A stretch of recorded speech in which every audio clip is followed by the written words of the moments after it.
Erozioni i lumit Vjosa në fshatin Kashish në Fier është shfaqur frikshëm vitet e fundit, duke përpirë sipërfaqe të konsiderueshme tokash bujësore dhe duke rrezikuar banesat përgjatë shtrirjes së lumit. Banorët shprehen tepër të shqetësuar nga ky rrezik, që u kanoset çdo herë që ka rreshje intensive, ndërsa theksojnë se situata është përkeqësuar më shumë edhe për shkak të punimeve jo cilësore të paneleve mbrojtës. Të vetmet panele që vazhdojnë të rezistojnë ngryerjes janë ato të ndërtuara rreth viteve 1970. Është problematik se kur vin Vjosa këtu është të merr.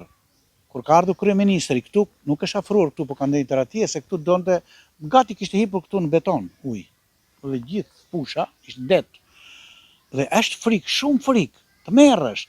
Po të bësh mbrojtës, se ti bësh si ka bërë Enver Hoxha në atë kohë, jo si ato mbrojtëse të tashishme, se ashtu janë bërë 30 panele këtu.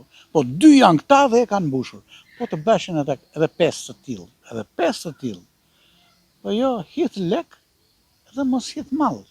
Përfaqe përveç asaj që kanë ngrënë, se ajo kanë ngrënë, po se ne po bëjmë tani 30 vjet në demokraci, vinë këtu, marrin intervista, premtojnë, do bëjmë atë, do bëjmë këtë, po se sa janë të zot ta bëjnë ata që thonë, ata e dinë ata që premtojnë.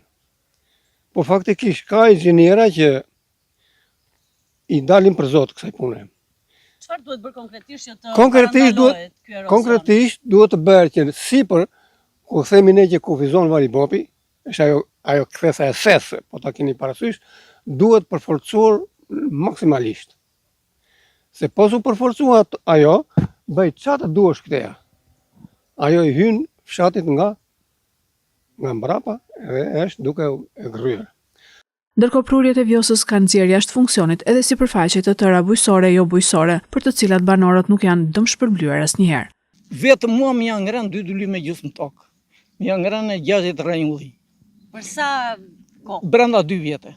Përveç jush, ka edhe banorë të tjerë të cilëve u është Për normale. Këtu janë rreth 10 familje që u është ngrënë tokë. Për përgjegjësinë e sektorit teknik, pranë bordit të ujitjes dhe kullimit Fier Evarist Koliçi, që prej vitit 2024, bordi i kullimit dhe ujitjes në bashkëpunim me Ministrin e Bujqësisë dhe Zhvillimit Rural kanë hartuar një projekt zbatimi, por pritet miratimi i lejes nga institucionet përkatëse, pasi shpallja park kombëtar me vendim qeverie lumit Vjos i ka vështirësuar më shumë procedurat. Që prej vitit 2024, Drejtoria e Ujitjes dhe Kullimit Fier, në bashkëpunim me Ministrinë e Bujqësisë dhe Zhvillimit Rural, ka hartuar projektin e zbatimit dhe pritet dhënia e lejes nga institucionet kompetente, pasi siç e dinë, lumi Vjosa është shpallur park kombëtar me vendim qeverie. Nëpërmjet këtij projekti synojmë të mbrojmë një gjatësi lineare të kraut djathtë lumit Vjosa prej 300 metra linear, nëpërmjet mbrojtjeve gjatësore dhe tërthore që do të bëhen në këtë krah të lumit Vjosa. Ndërkohë, ky apel vjen fuqishëm një zëri nga banorët për t'i dhënë fund përfundimisht dëmeve të vazhdueshme të lumit.